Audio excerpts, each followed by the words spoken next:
మన ప్రభువును ప్రియరక్షకుడునైన యేసుక్రీస్తు శక్తిగల నామంలో మీ అందరికీ శుభములు. ప్రియమైన దేవుని బిడ్డలారా, మరి ఎలా ఉన్నారు?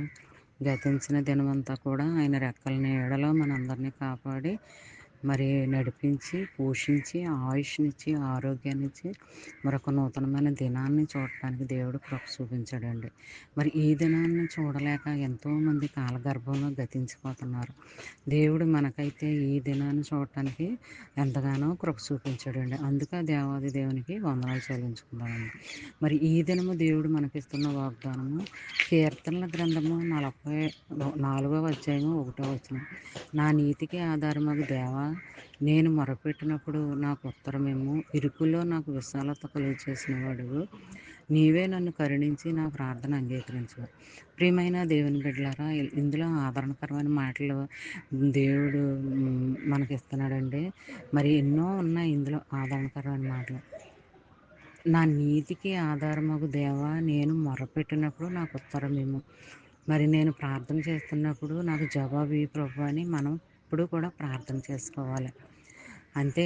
మరి ఇంకా చూసినట్లయితే ఎంత విరుకులో ఉన్నప్పటికీ, మరి ఎంత గడ్డు పరిస్థితుల్లో ఉన్నప్పటికీ, ఇక్కడ ఇరుకు అంటే ఇరుకు అనేది ఒక సాదృశ్యంగా చూపెడుతున్నాడు అనమాట అండి.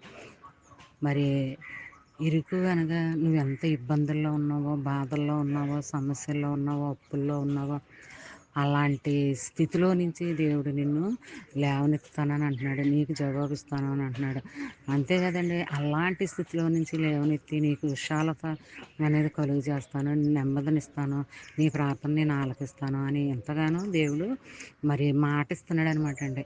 ఇలాంటి దీవెన ఆశీర్వాదకరమైన వాగ్దానాలు మనం ఎప్పుడు కూడా నమ్మాలి, విశ్వసించాలి. మరి మన బ్రతుకు దినాలన్నీ కూడా ఆయనతోనే మనం పెనవేసుకుని ఉండాలి. ఆయనతో అనుబంధం కలిగి ఉండాలి. ఆయనతో మరి ప్రేమ కలిగి ఉండాలి. అలా కలిగి ఉన్నట్లయితే దేవుడు మనల్ని ఎంతగానో ఆశీర్వదిస్తాడు, ఎంతగానో కనికరిస్తాడు అనమాట. ఆయన కనికరము, ఆయన కృప, ఆయన జాలి మనపైన ఉండేటట్టుగా మనము కోరుకోవాలి. అలా కోరుకున్నట్లు ఎలా కోరుకోవాలి? నువ్వు ఎలా ఉండాలి?